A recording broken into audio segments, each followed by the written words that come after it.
Assalamualaikum warahmatullahi wabarakatuh. Kami dari kelompok 8 akan mempresentasikan hasil diskusi kami mengenai peta politik Indonesia, NU, Muhammadiyah, dan Ormas tradisional yang beranggotakan Salsabila Putri Maharani, Muh Amirul Jamil, dan Nur Laila Fitriana. Di sini saya akan menjelaskan pengertian organisasi masyarakat. Organisasi masyarakat atau ormas adalah organisasi yang didirikan dan dibentuk oleh masyarakat secara sukarela berdasarkan kesamaan aspirasi, kehendak, kebutuhan, kepentingan, kegiatan, dan tujuan untuk berpartisipasi dalam pembangunan demi tercapainya tujuan Negara Kesatuan Republik Indonesia yang berdasarkan Pancasila. Keberadaan organisasi massa ini muncul seiring dengan tumbuhnya organisasi masyarakat sipil. Sejarah perkembangan masyarakat sipil sebenarnya berasal dari sejarah masyarakat barat.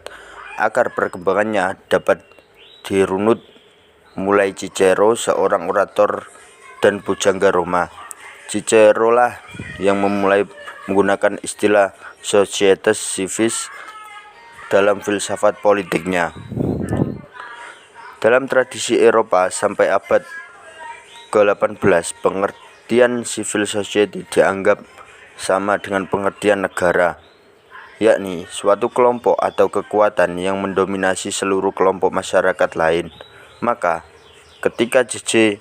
Rousseau menggunakan istilah societas civil, ia memahaminya sebagai negara yang salah satu fungsinya adalah menjamin hak milik, kehidupan, dan kebebasan para anggotanya.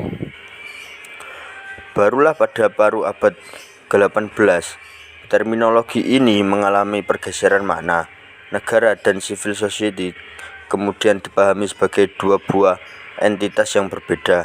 Sejalan dengan pembentukan sosial dan perubahan-perubahan struktur politik di Eropa sebagai akibat pencerahan dan modernisasi dalam menghadapi persoalan duniawi. Yang keduanya turut mendorong tergusurnya rezim-rezim absolut.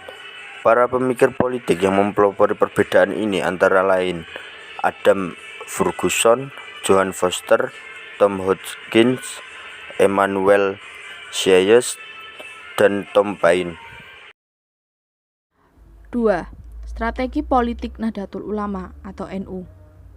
Sebagai organisasi keagamaan dan kemasyarakatan, NU harus mampu mensinergikan antara tiga peran utama, yaitu 1. Menanamkan corak keberagamaan tradisional dan moderat dan toleran. Yang kedua, memberdayakan masyarakat di bidang ekonomi, politik, sosial dan budaya, dan juga secara umum. Yang ketiga, mempertahankan, membangun bangsa dan negara. Adapun tiga pilar utama peran NU yang kemudian disarikatkan dalam rumus strategis politis sebagai senjata top down di samping senjata bottom up. Melalui memberdayakan dan pendekatan sosio-kultural, strategi politik yang dimaksud terbagi menjadi tiga, yaitu politik kebangsaan. Nahdlatul Ulama atau NU punya tanggung jawab mempertahankan Negara Kesatuan Republik Indonesia dan menolak bentuk disintegrasi apapun. Fatwa JHNU pada Oktober 1945 dan Tausiah tentang Islah 1998 adalah fakta sejarah sebagai bentuk penerjemahan politik kebangsaan NU. Yang kedua, ada politik kerakyatan.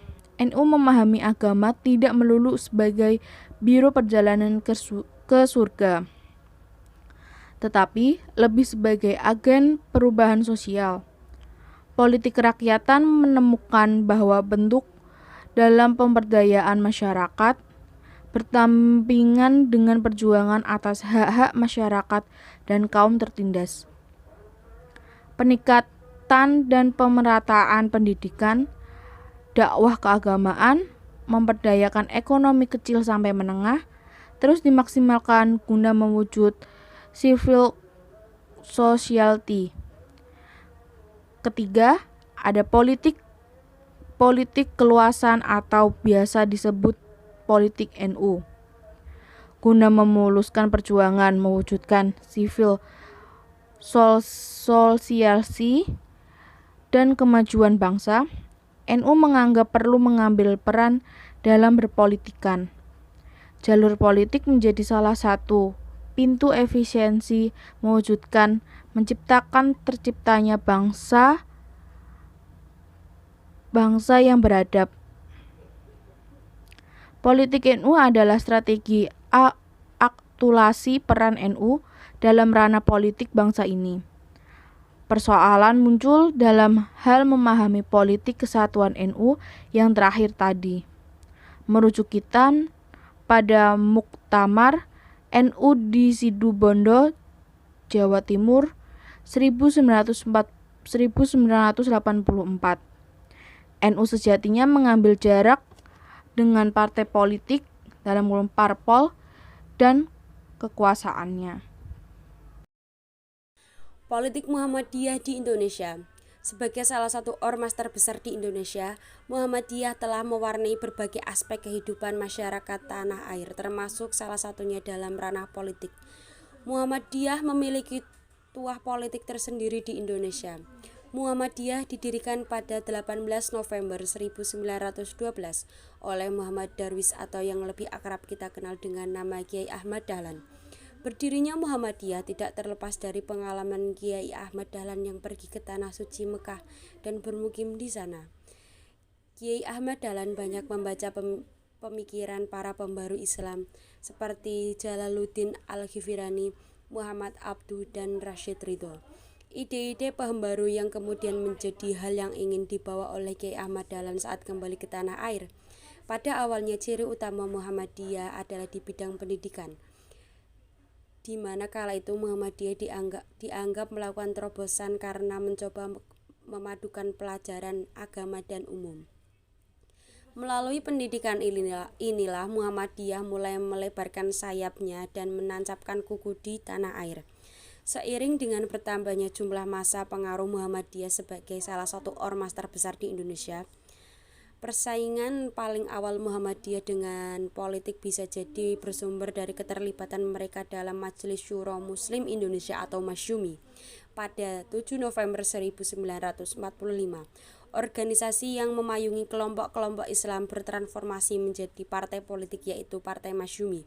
Beberapa kader seperti Fahim Uman, Libagus Hadikusumo, A.R. Sultan Mansur, Hamka, Ahmad Badawi, dan Jidar Tami sempat menjadi fungsionaris dari partai tersebut.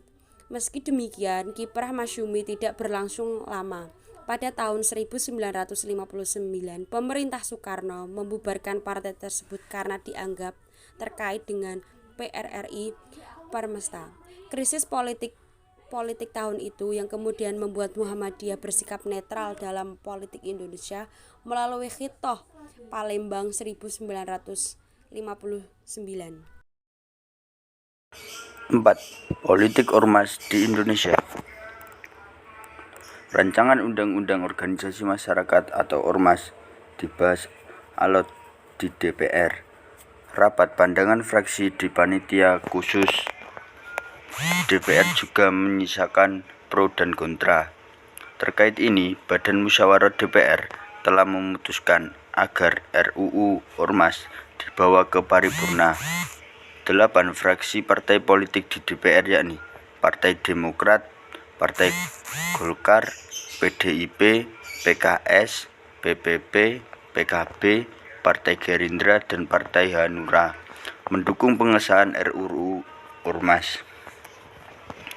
Hanya PAN satu-satunya fraksi yang menolak pengesahan tersebut. Wakil Ketua Komisi 2 DPR dari fraksi PAN, Abdul Hamka Naja, mengatakan masih ada hal-hal yang perlu mendapat catatan dari RUU Ormas tersebut,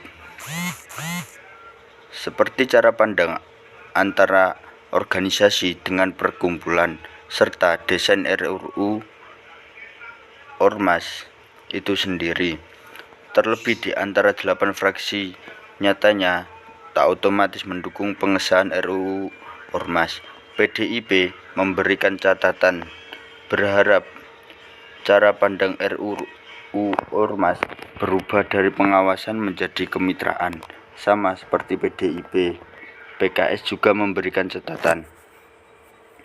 Partai dakwah ini menyoroti soal pengaturan ormas asing.